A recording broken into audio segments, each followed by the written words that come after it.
Buenas, meus caros! Muito boa tarde, boa noite, né? Esse início de noite, hoje tratando aqui, né, uma plataforma, uma outra plataforma para a gente garantir que a coisa funcione certo, né? Depois de daqueles problemas técnicos que a gente sabe que, né, só existem porque de fato o projeto existe.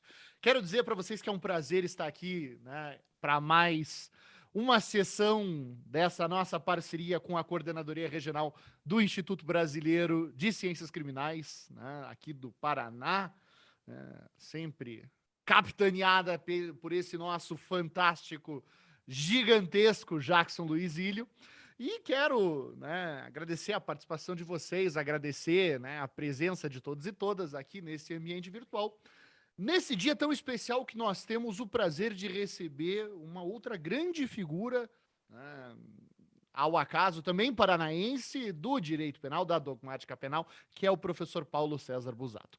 Mas antes de nós passarmos à própria apresentação do professor Busato, eu aproveito para passar a palavra ao mestre Jackson para fazer as suas considerações e dar início aí aos trabalhos dessa noite. Jackson, contigo, meu querido. Bom, boa noite, Ricardo. Boa noite, Paulo. Em nome do IBC CRIM, na coordenação do Paraná e também do INTO CRIM, dá a bem-vinda ao professor Paulo por ter aceito o convite de seguir aqui no debate e na apresentação de temas relevantes para a dogmática jurídico-penal brasileira. O professor Paulo é professor da Universidade Federal do Paraná, é procurador de Justiça do Ministério Público do Paraná, tem inúmeros livros e um trabalho inesgotável sobre os temas mais relevantes do direito penal. Acho que todos ele vem trabalhando, e é da geração mais brilhante dos penalistas do Paraná. Há uma tradição de bons penalistas no nosso estado, e certamente o Paulo é a continuação disso. Então, Paulo, a gente está muito feliz por tu tirar esse tempo para poder falar sobre a teoria significativa da ação, que é um tema que tu vens trabalhando há muito tempo. No Brasil, sem dúvida nenhuma, o maior representante dessa forma de análise da dogmática penal. Na Espanha, com grandes representantes, como o professor Vive, o professor Carlos, mas aqui no Brasil não tenho dúvida que os seus trabalhos têm um objetivo de repensar todas as categorias dogmáticas que a gente tradicionalmente trabalha, né? E não é por essa razão, porque esse tema, a teoria da ação, envolve toda a base do modelo de teoria do delito que está na essência do teu trabalho também, né? Então, por essa razão que a gente volta a conversar sobre isso. E eu volto já com uma provocação, talvez, né? A partir do conceito que você desenvolve aqui, que tem uma base filosófica na teoria da linguagem, tu pretendes revisitar todas as nossas categorias que praticamente depois do finalismo estavam assentadas, né?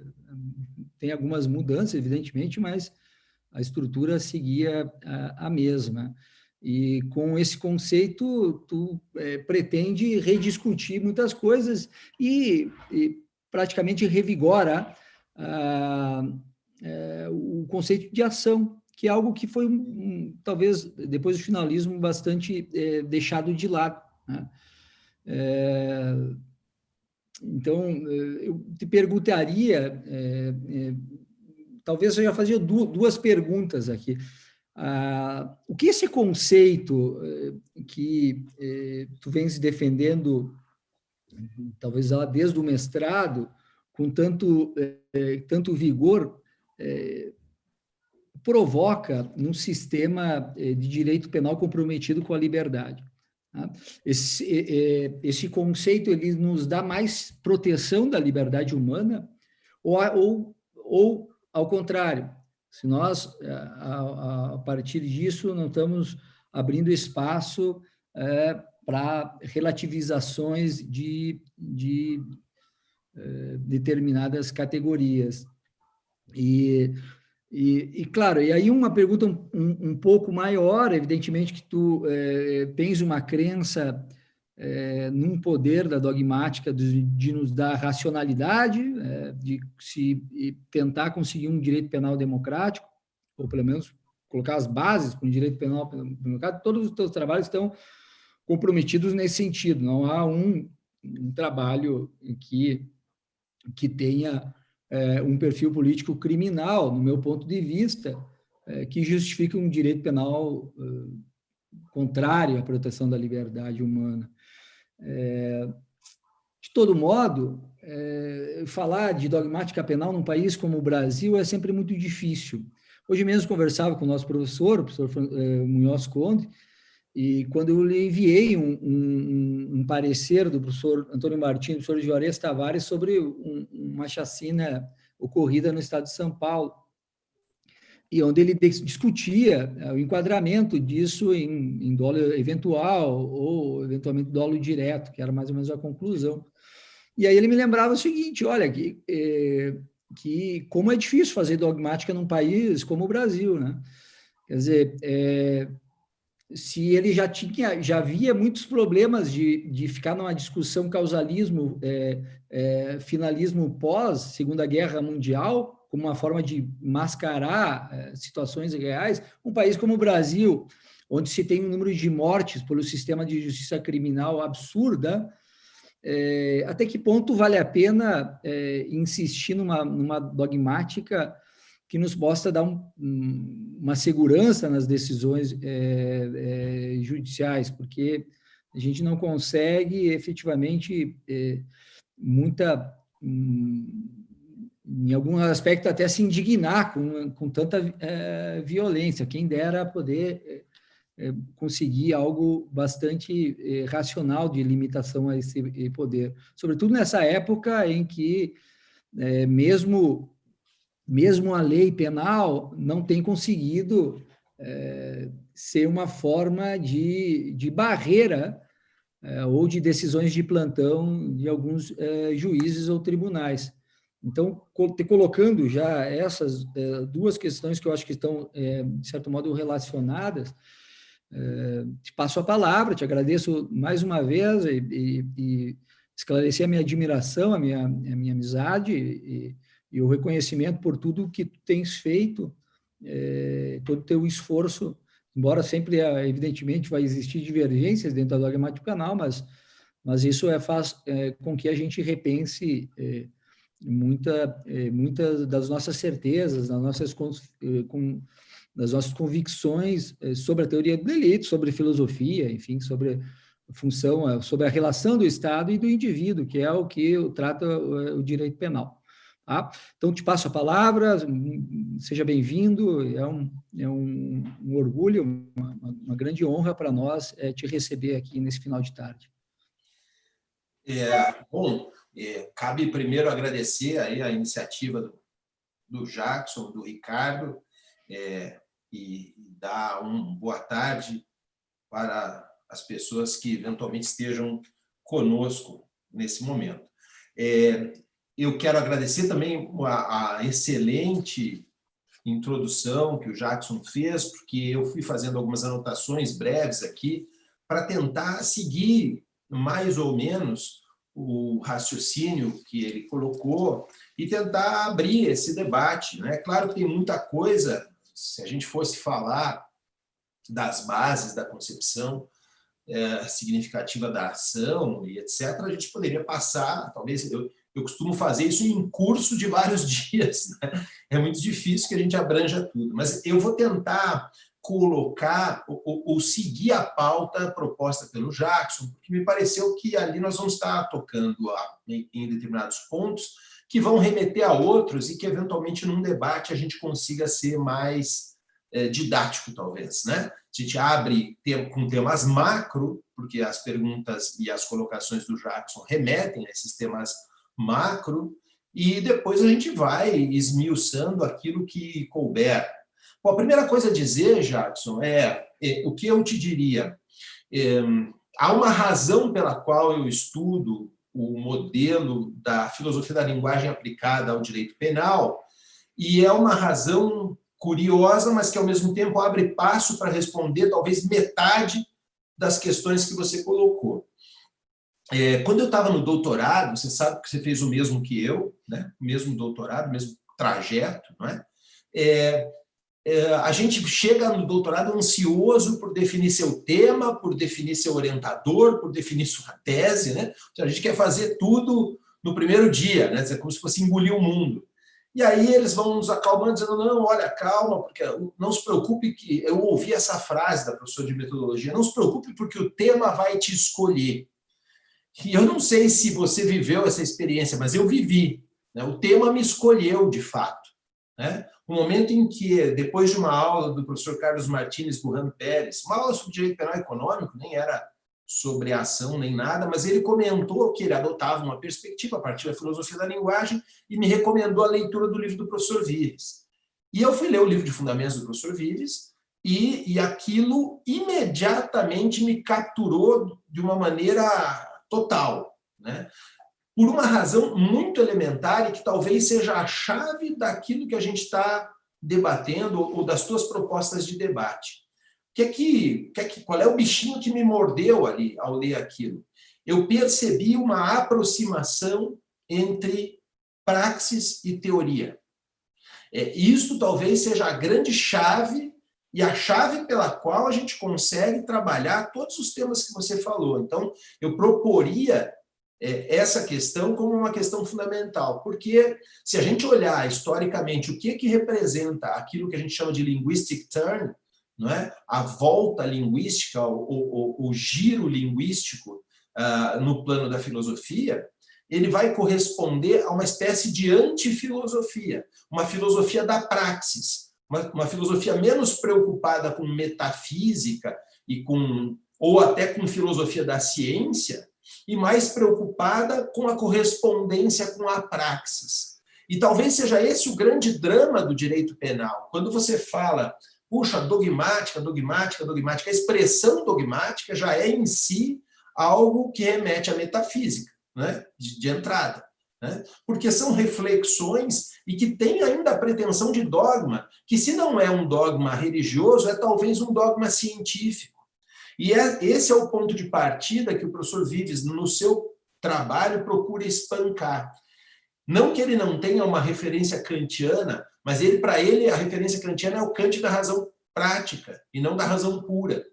Né? De modo a afastar um pouco o perfil de ciência. O bichinho que me mordeu ao estudar a filosofia da linguagem aplicada ao direito penal é que quando eu ia revisitar as categorias do direito penal no plano da filosofia da linguagem, tal como propunha o professor Vives, tal como desenvolveu no direito penal econômico o professor Carlos Martins, eu me deparava com análises e comentários que correspondiam muito a uma visão prática das coisas. Porque eu acredito muito que a maior parte desses problemas da dimensão que se pretende dar técnico-jurídica aos trabalhos e que no final você diz, puxa, dá para fazer dogmática num Brasil em que se mata tanta gente à margem do sistema de controle social penal, ou inclusive utilizando-se dele, né? Se você for pensar, por exemplo, nos autos de resistência, historicamente, né, debatidos no Rio de Janeiro, você diz, poxa, mas dá para fazer dogmática nisso aí? Qual é o problema? O problema é que quando a gente vai construir dogmática desde um paradigma científico, a gente vai chegar lá no foro com uma tese muito bonita e o juiz vai olhar para você e vai dizer assim, olha, doutor Jackson, isso aqui está muito bacana, muito técnico, muito teórico, mas na prática a conversa é outra. Como que a conversa é outra? Não pode ser outra a conversa. Uma teoria, e nós dois fomos alunos do mesmo professor Munhoz Conde, Munhoz Conde fala isso o tempo todo, uma teoria que não resolve o problema prático é inútil. Tá? Assim como uma prática sem base teórica é chute. Ou seja, é preciso que haja uma conjunção entre aquilo que eu professo teoricamente e aquilo que eu consigo fazer como resultado prático.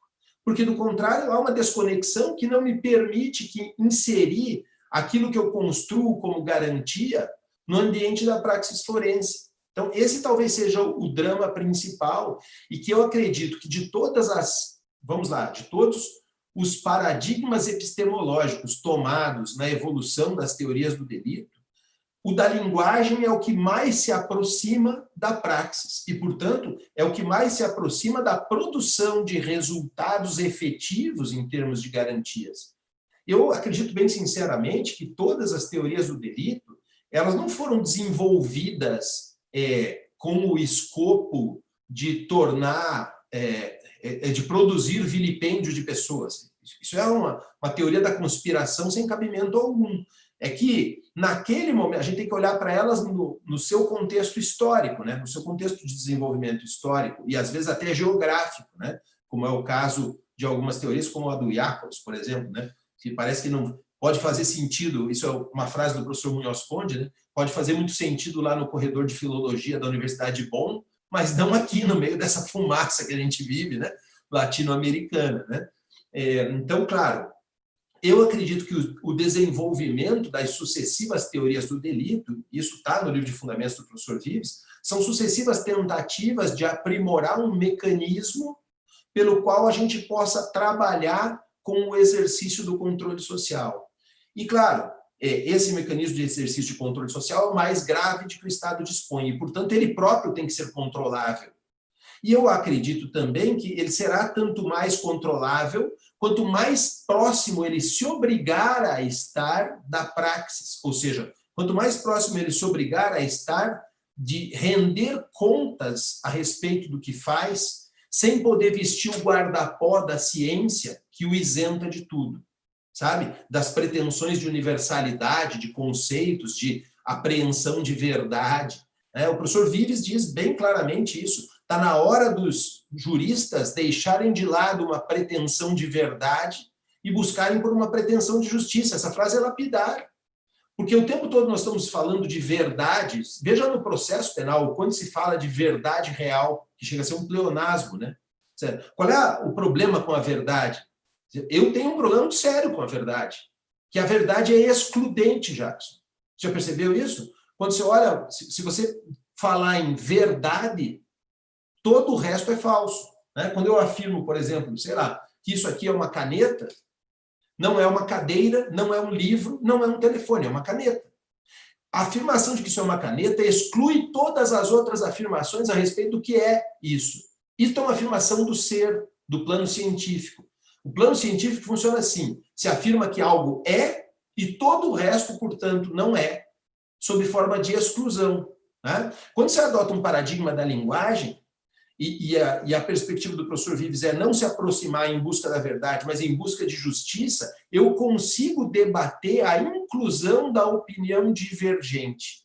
Perceba o seguinte: quando eu falo em pretensão de justiça, eu posso argumentar, por exemplo, que a minha proposição para a solução do caso é justa. E você pode argumentar, em contrapartida, que a sua proposição é mais justa que a minha. Percebe? Nós conseguimos falar em um escalonamento de justiça, não é? Podemos dizer que uma coisa é mais justa que outra, mas nós podemos dizer que uma coisa é mais verdadeira que outra? Não dá, né?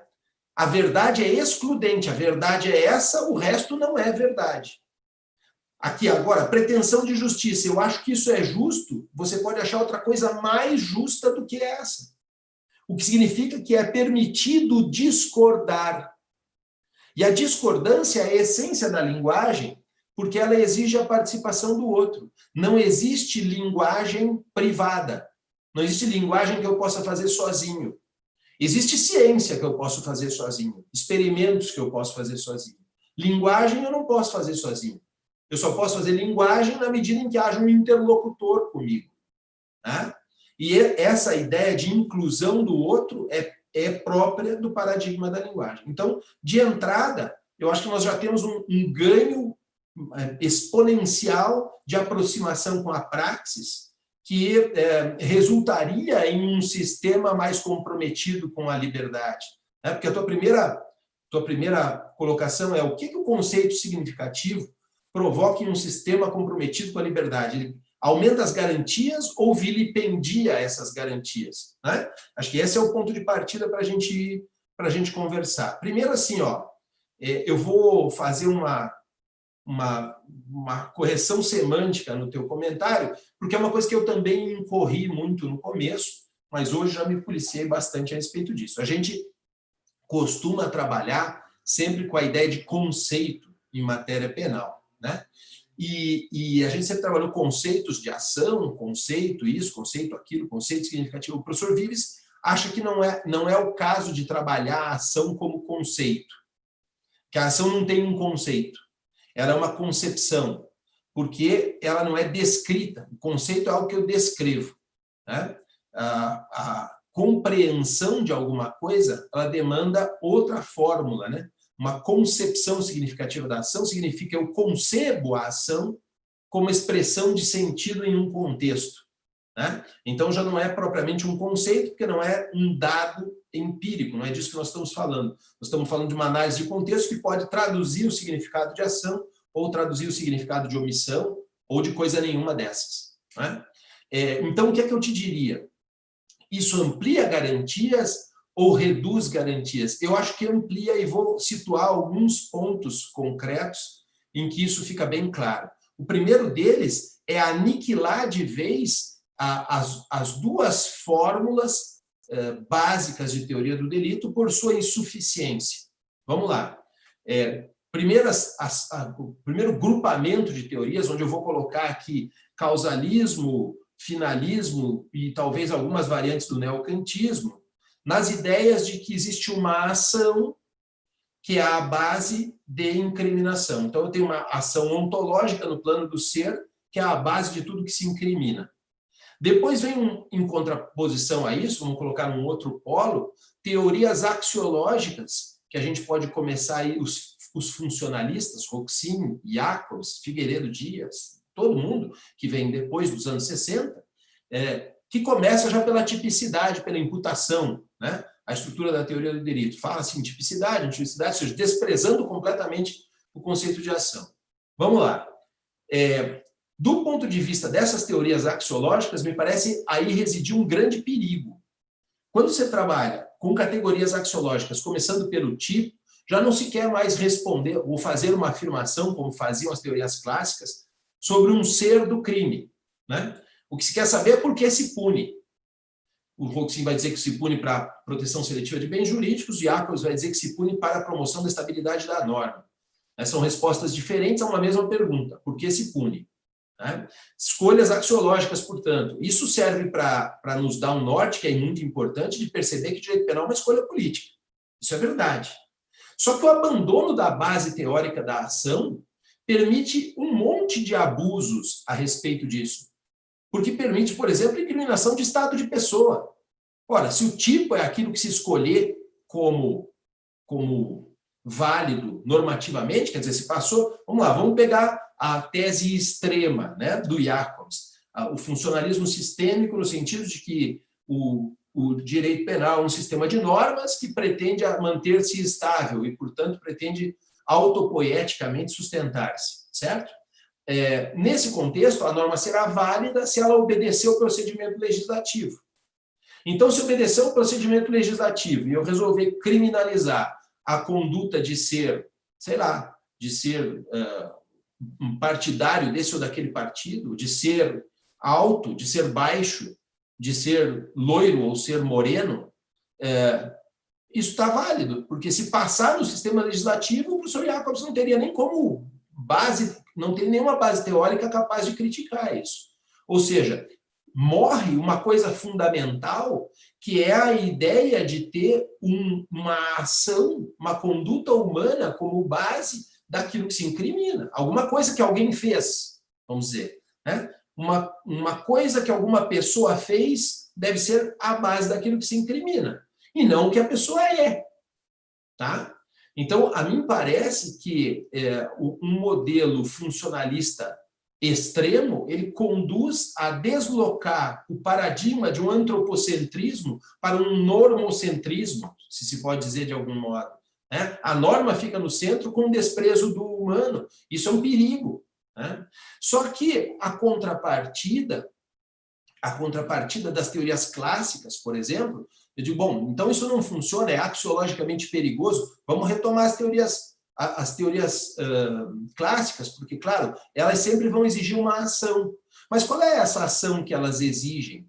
Se você olhar o Das Deutsche Strafrecht, olhar o Welzel, né, que talvez a fórmula mais aprimorada das teorias do delito, o finalismo, dentre as clássicas, claro, ele vai dizer que a garantia de ação, a garantia de um direito penal do fato frente a um direito penal de autor, reside em que a conduta típica tem que ser expressa por um núcleo, e esse núcleo é sempre um verbo.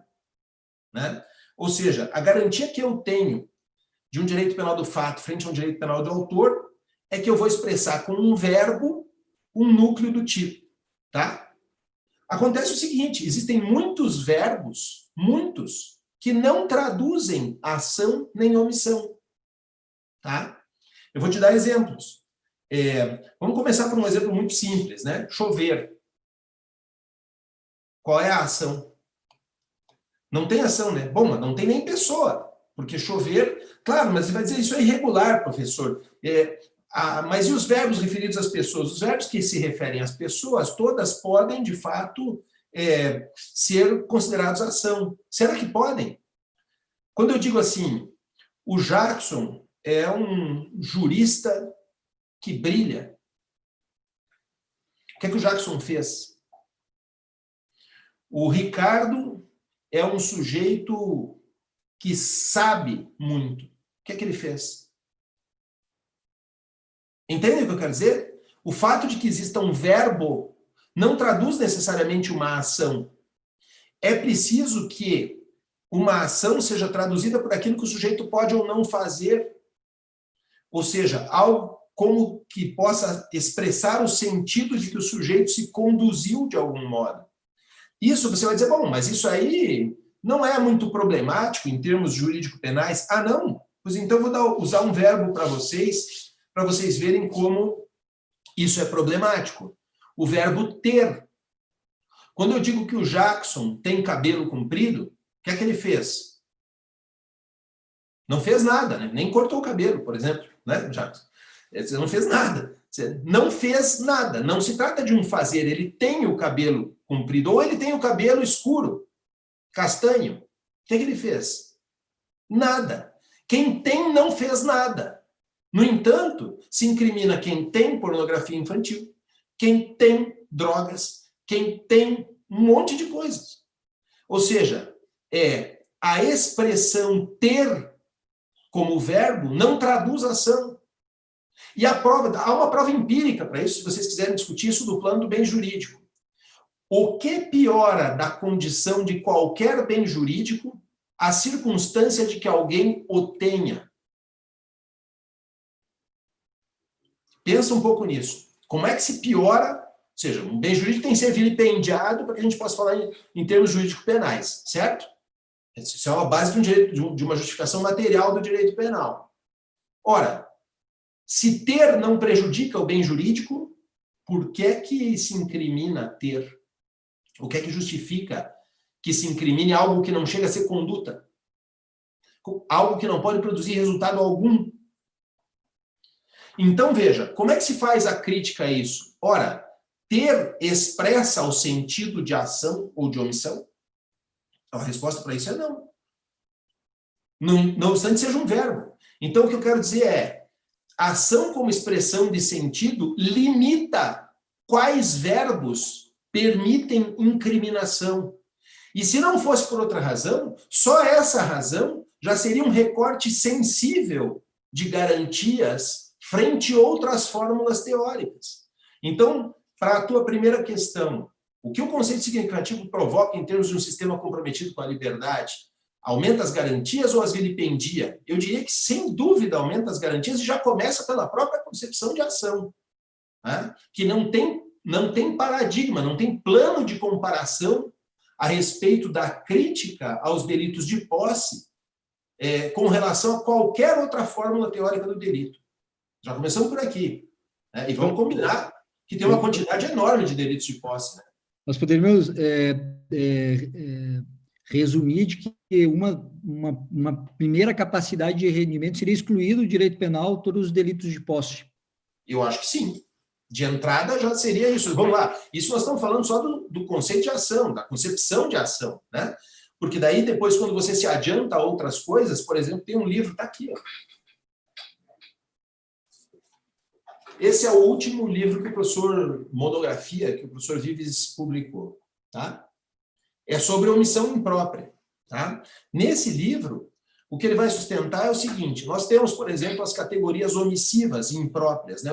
A situação da posição de garante, que é a teoria que sustenta a responsabilidade em omissão imprópria.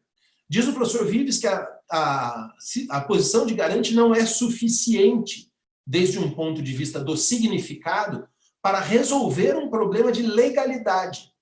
Veja, qual é o problema de legalidade? Ele diz, olha, quando eu expresso um verbo a respeito de um tipo, é preciso que aquilo que se realiza faça sentido do tipo. E, às vezes, eu tenho, de fato, esse sentido na omissão imprópria. Porque, claro, ao contrário da omissão própria, na omissão imprópria eu tenho que dizer que aquilo que o sujeito deixou de fazer produziu um resultado equivalente àquilo que ele teria feito comissivamente, certo? E daí se diz, não, mas isso deriva da sua posição de garantidor. Ou ele criou a fonte de perigo que se realizou no resultado, ou ele tem uma obrigação legal, ou ele tem uma obrigação assumida de outra forma. Ok, tudo bem. A posição de garante limita aquilo que se pode atribuir omissivamente a respeito de tipos comissivos. Mas o professor Vives diz, isso não é suficiente. Porque, às vezes, a posição de garante só não traduz concretamente a expressão de sentido expressa pelo tipo. Vamos lá, pensa no matar alguém. Matar alguém, né? Que é o mais básico dos tipos, comissivos. Quando você pensa nisso omissivamente, o que é que você diria? Bom, vai ser responsável por matar alguém quem esteja na posição de garante. O exemplo clássico que a gente trabalha nos manuais mais básicos, né? A cartilha Caminho Suave do direito penal, vai remeter àquela história da mãe que deixa de amamentar o filho recém-nascido, né? A mãe tem uma obrigação legal de garantir a vida do filho, deixa de amamentá-lo e aí ele acaba morrendo. Então, eu tenho aqui uma situação de omissão imprópria, uma responsabilidade por homicídio em fórmula de omissão imprópria. Muito bem, está tudo certo. Por que está certo esse exemplo? Porque à margem da questão da posição de garante, eu também consigo dizer, se eu abrir num jornal e tiver escrito assim, mãe mata bebê, seu filho, por deixar de alimentá-lo. Ele era recém-nascido e ela negou-se a amamentá-lo, de modo que ele terminou morrendo de fome. Tá bem? Quando você lê isso, faz sentido, não faz? Eu consigo dizer, a mãe matou o bebê, com sentido, certo? Agora, pense em outras situações de posição de garante em que, eventualmente, essa posição de garantia está completamente distante do resultado produzido, de modo que você não consegue identificar concretamente esse mesmo sentido. Vou te dar um exemplo de um caso concreto em que eu trabalhei, bastante difícil. Olha só, era um sócio de uma empresa em que eles fizeram lá uma reunião na empresa para criar uma comissão de prevenção de acidentes de trabalho, uma CIPA, portanto. Então, eles deliberaram, estabeleceram um prazo para a coordenação de uma comissão da CIPA para poder realizar uma atividade que era de armazenamento de rolos de papel. Tá? Aí, um funcionário subiu numa pilha de rolos de papel, subiu em pé, os rolos rodaram e ele caiu e morreu esmagado entre esses rolos de papel. São muito pesados e tal. E daí se dizia, olha, mas ele não foi notificado pela Comissão de Prevenção de Acidentes a respeito de que não podia subir em pé nos rolos de papel. Tá? A Comissão de Prevenção de Acidentes não atuou de um modo preventivo adequado, e aí se dizia porque se escolheram pessoas inexperientes a respeito dessa dinâmica de funcionamento, que não acabaram dando as instruções adequadas para os sujeitos. Eu consigo falar com algum sentido que o sócio da empresa X matou o funcionário?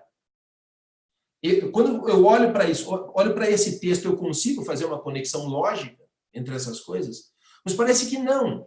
O professor Vives diz, olha, quando eu falo de uma omissão imprópria, aquilo que é o desvalor contido no tipo tem que ter o mesmo sentido na omissão e na ação. Não. Porque se não tiver, mesmo presente a posição de garante, eu não cumpro o princípio de legalidade. Porque o princípio de legalidade filtra através do sentido expresso no verbo do tipo, matar. Se eu não consigo associar aquela conduta à produção da morte, e não se trata simplesmente de uma relação de causalidade, se trata de uma relação de sentido. Eu consigo falar com sentido, não quer dizer que o sujeito não deva indenizar, não deva. A pergunta é penal. Eu consigo afirmar que o fulano matou o outro? Esse é o ponto. Né? Então, parece que também no plano da omissão, o modelo significativo promove um recorte sério na omissão imprópria ao exigir mais do que simplesmente a posição de garante. Tá? Daí, claro, a gente poderia se debruçar ainda sobre o dolo, né? O dolo como expressão de sentido, que exige mais do que um inacessível dolo ontológico, mas daí eu quero remeter a uma outra coisa, que é fazer a conexão com o teu segundo tópico. Você pergunta assim, ó, tens uma crença na racionalidade do direito penal para um perfil democrático? Né? Será que eu consigo fazer um direito penal que seja mais democrático? Você disse assim, ó, é difícil fazer dogmática no Brasil, está morrendo um monte de gente, né?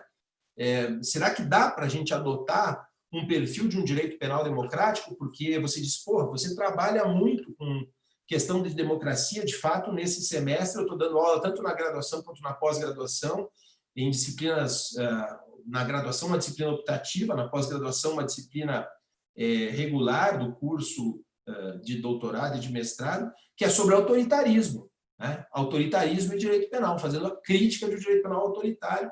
Você me conhece bem, sabe bem da defesa intransigente que eu tenho a respeito da questão da democracia, né?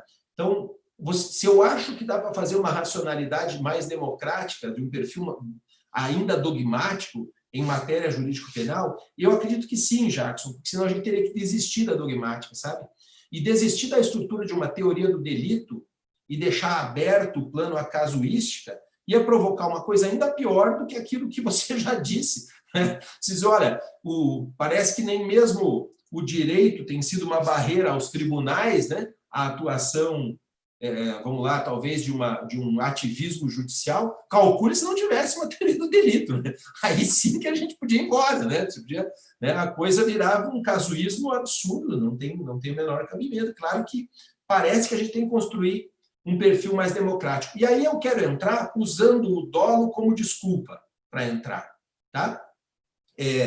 Os modelos clássicos, lá o causalismo e o finalismo, vão trabalhar com um dolo natural, né? Um dolo que é algo na cabeça do sujeito, que, vamos combinar, todos nós, eu acho que isso já é para lá de ultrapassado, se os colegas aí ouviram o Cabral e o Porciúncula, não tem por que me ouvir, né? Já ouviram tudo que tinha a respeito de dolo. Dolo é uma atribuição, né? O dolo não é uma construção ôntica, e nem mesmo que seja, veja lá, eu não estou dizendo que as pessoas não pensam naquilo que fazem. Claro que pensam, claro que projetam. Claro que o Welser tem razão quando diz que os homens pensam para atuar. Claro que sim, o problema não é esse. O problema é que isto não é apreensível pelo direito. Nós não podemos pretender apreender o que passa na cabeça de ninguém. Não vamos ter condição de fazer isso de entrada. E se não vamos ter condições de fazer isso de entrada, do que é que nós estamos falando, então? De um artifício, de uma invenção? O juiz diz lá, fulano agiu com consciência e vontade. Como é que você sabe, amigo? Como é que você sabe disso? Não dá para saber. Então, esse dolo ontológico não tem cabimento. Mas as construções, eu quero chamar bastante atenção quanto a isso, né? Os modelos teóricos clássicos pretendiam o dolo natural como a verdade como correspondência, tá? Verdade como aquilo que de fato está na cabeça do sujeito. Eu vou aferir a verdade sobre o dolo. Claro que não dá. Os modelos axiológicos, Roxin, Jacobs, Figueiredo Dias, enfim, as pessoas que trabalham do ponto de vista funcionalista já reconheceram que o dolo é atribuição. Mas é bem curioso quando você olha, especialmente o Roxin, eu gosto bastante de chamar a atenção, porque o Roxin é um autor de transição, né? Ele vai trabalhando uma passagem para o funcionalismo, mas ainda com um pezinho lá nas categorias lógico-objetivas e etc. Se você olha o dolo no Roxin, ele diz, o dolo é atribuição, mas a gente atribui aquilo que corresponde ao máximo possível ao que o sujeito pode ter pensado a respeito do fato. Continua classificando o dolo eventual, dolo direto de segundo grau, dolo bipartido, dolo, enfim. Cara, peraí. Ele está dizendo que a gente atribui o dolo, mas que o dolo ainda assim deve corresponder àquilo que o sujeito tem. Então já não é uma afirmação da verdade, mas pretende ainda ser correspondência. E essa que é a questão. Enquanto eu pretenda ser correspondência, eu me justifico mal.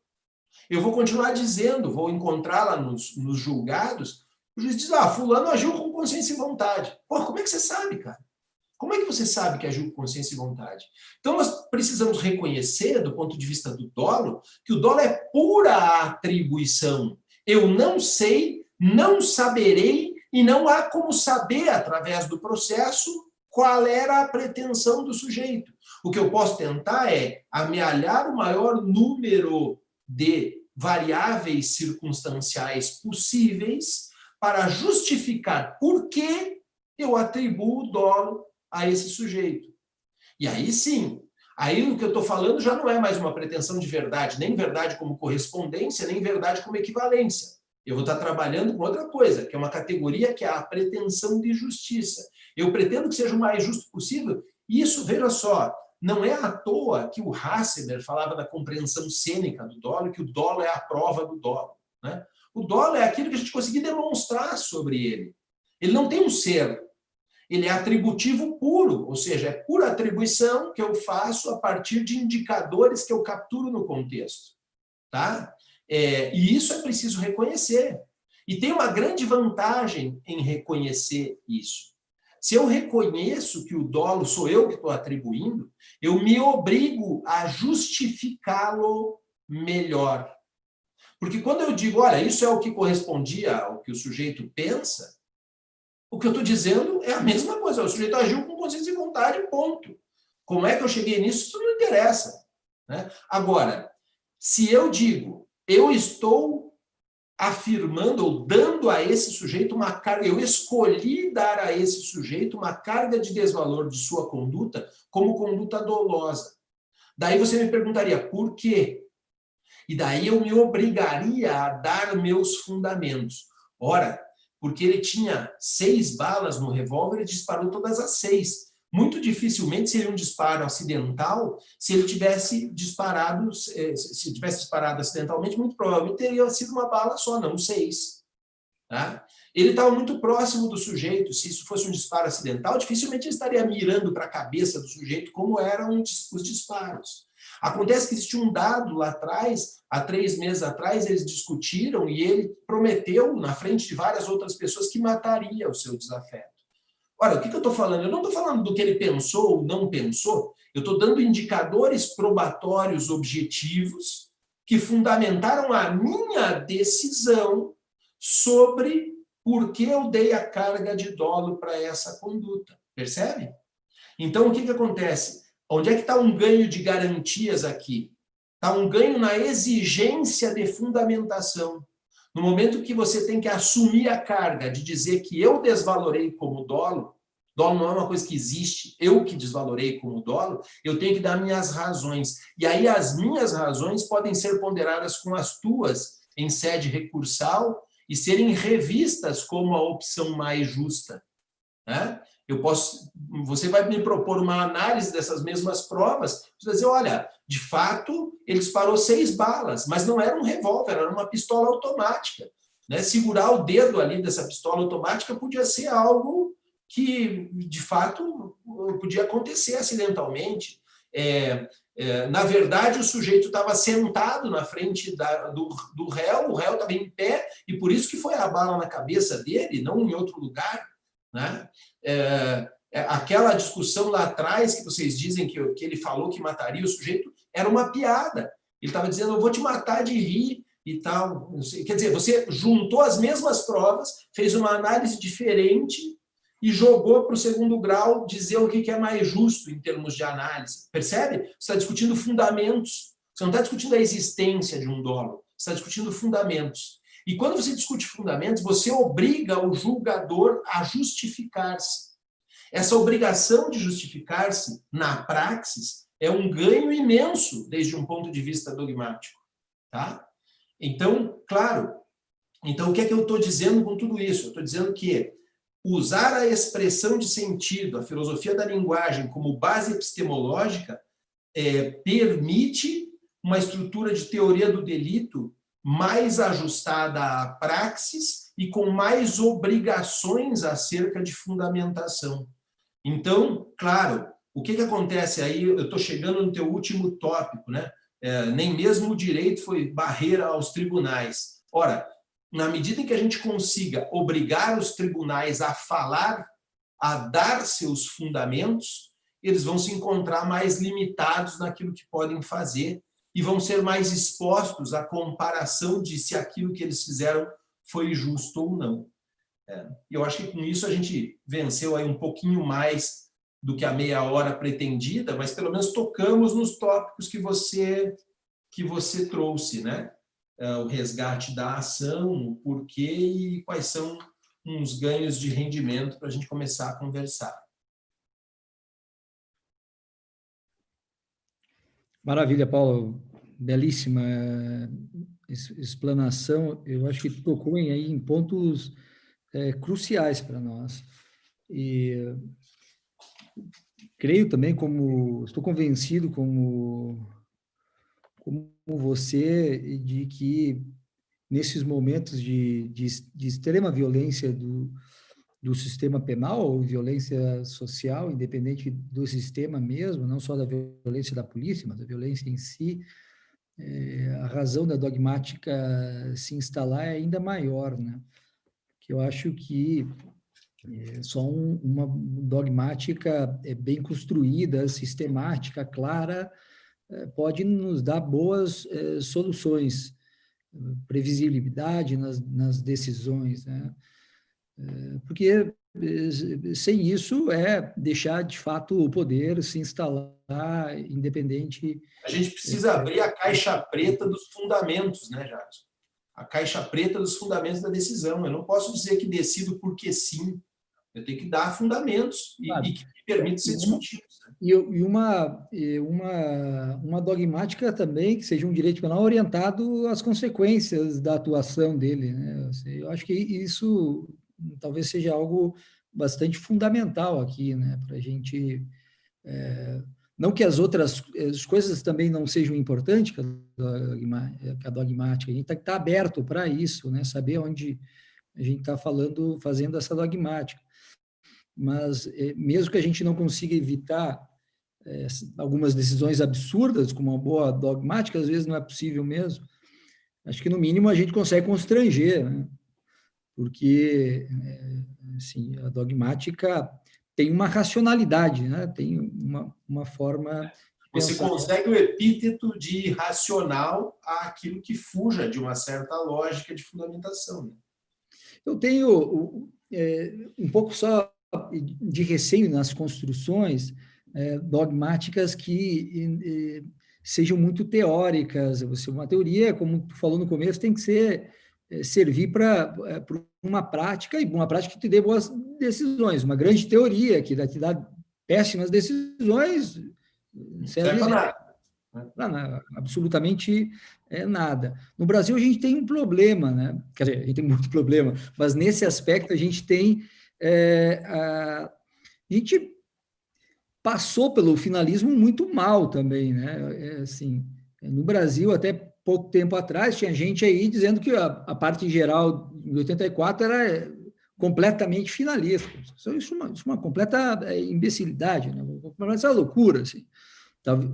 Talvez o código tenha feito concessões entre uma luta aí de escolas mesmo, né? de pensadores, de um lado, mas não é possível dizer que o finalismo teve alguma influência no Brasil, ainda que tenha chegado tardiamente, nos anos 70, mas na reforma não teve muito. O artigo 17 está aí para mostrar como as soluções pregadas por Weltzl aqui por sorte, não chegaram, né? Digo por sorte, porque o finalismo também eu acredito que pode levar a um direito penal de ânimo para ser tão perigoso, né, quanto outro sistema. Mas como que nós vamos estruturar um sistema de base filosófica densa se sequer compreendemos algo que até bastante simples, como um sistema causal, o sistema final, assim, é um pouco de desânimo no final das contas, assim. Não que eu acho que gosto muito da filosofia, mas tenho há muito tempo de estudo mais filosofia, talvez que direito penal, mas acho que é preciso ter um pouco de cuidado em fazer filosofia e fazer direito penal, né? Porque o direito penal não é filosofia, embora ele tenha uma base de filosofia política, ele tem uma estrutura dentro dele, mas a gente nunca pode deixar de ter em mente que nossa dogmática penal é uma forma de controle de violência, controle do poder punitivo, de proteção de liberdade com utilidade prática para decisões, né? E a filosofia tem uma outra base, tem uma outra finalidade teórica, às vezes prática também, né? Enfim. Mas com isso quero dizer que eu tenho um pouco de preocupação também com que uma aproximação que vem lá do Meoscon também, né? Que ele também sempre tem bastante receio nisso e sempre nos puxava, porque fazer a dogmática penal não é fazer criminologia, não é fazer política criminal e não é tampouco fazer filosofia, né? Embora ela tenha ligação com isso, né? Sem dúvida nenhuma. Esse aspecto causa um pouco de, talvez, pessimismo de que a gente possa caminhar aí na construção do sistema melhor do que aquele, né? Vamos lá. O que eu podia te dizer? Como explicar o complexo se não dermos conta do básico, né? O que eu diria para você é assim: todas as construções jurídico-penais elas buscam na filosofia ou na sociologia ou na criminologia uma lógica, na verdade. Elas não buscam dessas ciências o seu saber especulativo, porque se assim fosse, seria muito complicado. Dogmática seria só realmente para os iniciados, aqueles caras com uma base filosófica importante e tal.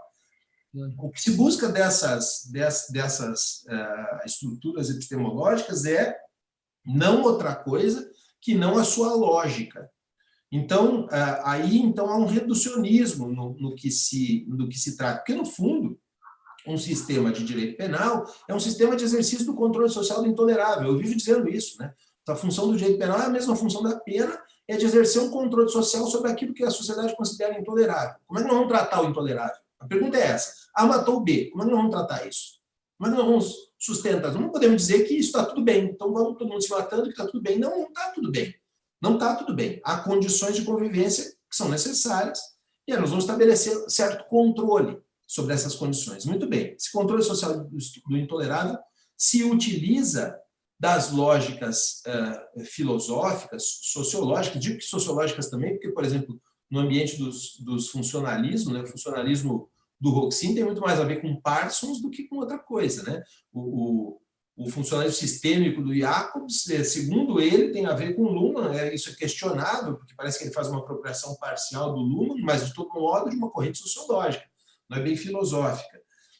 E por que eu acho que, na filosofia da linguagem, isso calha melhor ao direito penal? Exatamente por ser uma filosofia da praxis, né? O Wittgenstein diz que, uma vez que resolvidos todos os problemas filosóficos, tudo fica como está, né? Quer dizer, não sai nada do lugar. O que ele quer dizer com isso, no fundo, é que a filosofia é meramente especulativa. É um modo de lidar com problemas e não propriamente a solução desses problemas, né? Não se pretende isso. E aí ele diz, então, nós não podemos pretender uma filosofia da ciência, porque a ciência tem lá o seu método empírico de resolver as suas situações e que não tem nenhuma relação com essa fórmula especulativa própria da filosofia.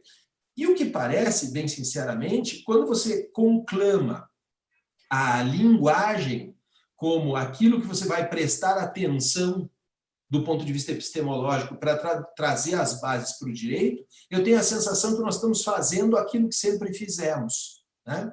Eu gosto de brincar sobre isso, para trazer as pessoas à realidade, de dizer o seguinte, não tem nada que nenhum de nós, nem eu, nem você, nem o Ricardo, nem as pessoas que estão nos assistindo, nenhum de nós fez nada com direito que não seja linguagem.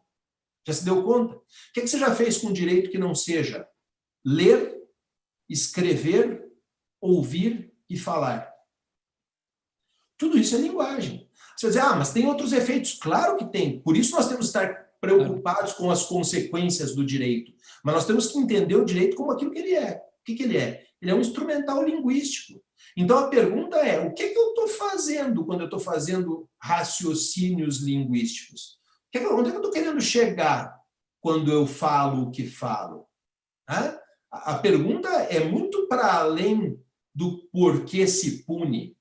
É muito além. É o como se pune. Como é que nós estamos fazendo o que nós estamos fazendo? Nós realmente estamos tratando a linguagem no sentido daquilo que ela pretende? Porque, vamos lá, a gente vive falando isso processualmente, né? A gente diz que o juiz atende à prestação jurisdicional. A prestação jurisdicional seria, então, dar contas daquilo que se faz juridicamente, né? Mas vocês já viram o quanto a gente fala em juridiquês de um modo a nos isolar do contexto prático de justificação do destinatário, propriamente? Quer dizer, quantas vezes você pega lá uma sentença e entrega para o réu, pede para ele ler, pergunta para ele se ele foi condenado ou absolvido, ele não tem a menor ideia. Porque a coisa está escrita de uma tal forma que não faz o menor sentido para ele. Então, quando a gente perde a relação com o sentido comum, o jogo de linguagem já não se realiza adequadamente, né?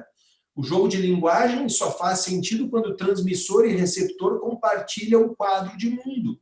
Pois então, tecnicamente, eu poderia questionar uma decisão que não faz sentido para o seu destinatário, né? Aí que eu quero entrar. Quer dizer, não tenho dúvida que o direito é linguagem, mas não é só linguagem. Ele produz resultados a partir dela, né? Não é só linguagem. Como falar de linguagem, como obter um consenso, como falar de falantes dentro, né, de uma sociedade extremamente desigual, uma sociedade dividida em classes, em grupos antagônicos. Como obter o mínimo de consenso dentro de um sistema assim? Quer dizer, lá. Como pode existir um espaço só para a filosofia da linguagem, sendo que há outras formas de ler também esses conceitos que estão além disso, ou se essa redução à linguagem não acaba ocultando problemas de fundo, problemas sociais, que podem... Não, eu acho que não. Eu acho que não oculta, ao contrário, revela. Revela, porque assim, esse ponto é um ponto bem chave da discussão, porque é um ponto que remete a uma contraposição entre Dussel e Habermas, tá? E que é de uma má interpretação e uma má compreensão visceral, né? porque existe uma discussão da história do discurso consensual do Habermas, né? Habermas fala do equilíbrio através do discurso. O Vives não toma Habermas epistemologicamente como sua base, né? O que ele toma do Habermas é o conceito de ação comunicativa, né? Dizendo que numa ação existe mais do que a forma simplesmente... ou seja, o ato de fala tem 3 dimensões, né? A dimensão locutória, ilocutória e perlocutória, ou seja, locutoriamente o que digo, ilocutoriamente aquilo que eu quero dizer quando digo o que digo, e perlocutoriamente aquilo que é o que se traduz ou se apreende do que digo quando quero dizer o que digo, não é? Então, aquele elemento contextual. É isso que o Vives vai capturar do Habermas e não a ideia de consenso. Mas eu quero aproveitar esse teu comentário justamente para fazer um contraponto muito severo das péssimas leituras que têm sido feitas a respeito do Habermas nessa ideia. Porque Habermas nunca disse isso. Ele nunca disse que existe empiricamente um consenso ou que esse consenso possa ser obtido empiricamente. Não é isso que está escrito. Precisa ir lá e ler. O que está escrito é que o resultado de um discurso onde não houve igualdade de oportunidade discursiva não pode ser aplicado às partes que participaram desigualmente desse discurso. É isso que ele está dizendo. Então, vamos lá. Se eu constato uma efetiva desigualdade, né, essa desigualdade não permite que o resultado de um discurso desigual, só eu falo, só você ouve, só você fala, só eu ouço. Eu não tenho chance de me pronunciar. Como é que o resultado desse discurso pode ser aplicado a mim? Entende? Quer dizer, só vai ser aplicado a partir da igualdade de oportunidade discursiva. Igualdade de oportunidade discursiva é o que se pode exigir em termos jurídicos. Essa é uma exigência. Agora, igualdade de oportunidade discursiva não é igualar as pessoas empiricamente. Isso não vai acontecer nunca, Jackson. Nunca. Sabe? Em qualquer sistema que você pegar jurídico, qualquer um, né? Mesmo no common law, onde não tem teoria do delito, vai ter o cara que contrata o barrister de, sei lá, que é o grande especialista de tudo e tal, de uma empresa famosa, e vai ter o cara que está no defensor público. Isso vai acontecer em tudo que é lugar. A sociedade é desigual, não pode deixar de reconhecer isso. O que nós precisamos é fazer com que isso se insira no discurso, para invalidar, na medida do possível, a imposição do discurso sem oportunidade, sabe? O resultado final. Imagine o resultado final de um processo, por isso que existe uma fórmula, isso permite, por exemplo, que você afirme com muita veemência a necessidade da absoluta possibilidade probatória para a defesa, né? Quando você diz que é necessário dar oportunidade probatória à defesa, que não basta uma confissão, enfim, uma das coisas que eu tenho brigado mais recentemente é com essa questão do acordo de não persecução implicar em confissão. Mas que raio de confissão que é essa, cara? Quer dizer, é uma confissão que sozinha assume o papel da culpa. Quer dizer, isso não é igualdade de oportunidade discursiva, né? Então, esse resultado não dá para atribuir para o sujeito linguisticamente. Então, eu acho que o que a gente tem que fazer com a linguagem é usar a ferramenta discursiva em sentido crítico. Então, até não é... não, mas se você tomou a epistemologia da linguagem, tem que ter igualdade, porque se não há igualdade, não há possibilidade de se aplicar. Já existimos uma sociedade desigual, então esse sistema está descartado. É claro que não. É claro que não. A pergunta é como é que nós lemos isso numa sociedade desigual? Se eu exijo que somente pode ser imposto a mim aquilo que foi o produto de um discurso onde houve igualdade de oportunidades, a pergunta é essa.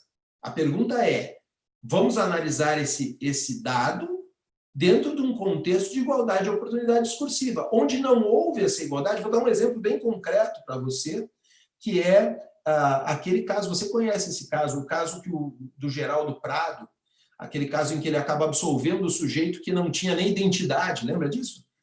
Do sujeito que era um segunda geração de morador de rua, que comete um furto. E daí ele diz, olha, no final das contas, quem produziu esse sujeito foi a sociedade, não foi... Como é que eu vou colocar esse camarada num patamar de igualdade para discutir furto com outras pessoas?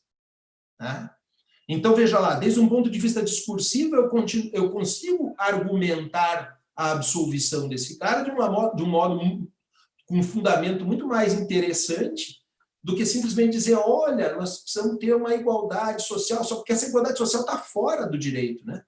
Eu estou dizendo de uma ferramenta dentro do direito. Não é que o que está fora do direito seja desprezível. Lá tem que se atuar, mas a pergunta é, e aqui dentro? O que eu faço enquanto isso? Continuo usando teorias científicas? A mim parece que não.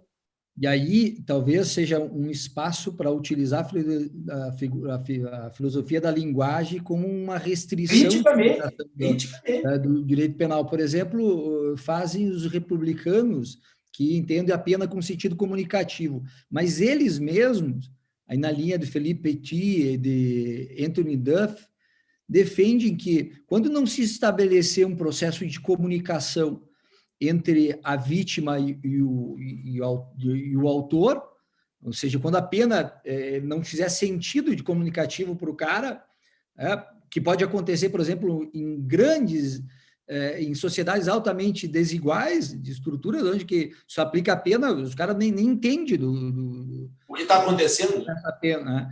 Eles dizem que nessas situações, efetivamente, a pena não cumpre uma ideia comunicativa e, portanto, não deveria ser aplicada. Porque ela se mantém como um sistema de força, simplesmente. Nós voltamos exatamente na questão, né? A pergunta não é qual instrumental você usa. O professor Vives chega a dizer isso no livro de Fundamentos. Ele diz, olha, todas as teorias do delito são usáveis.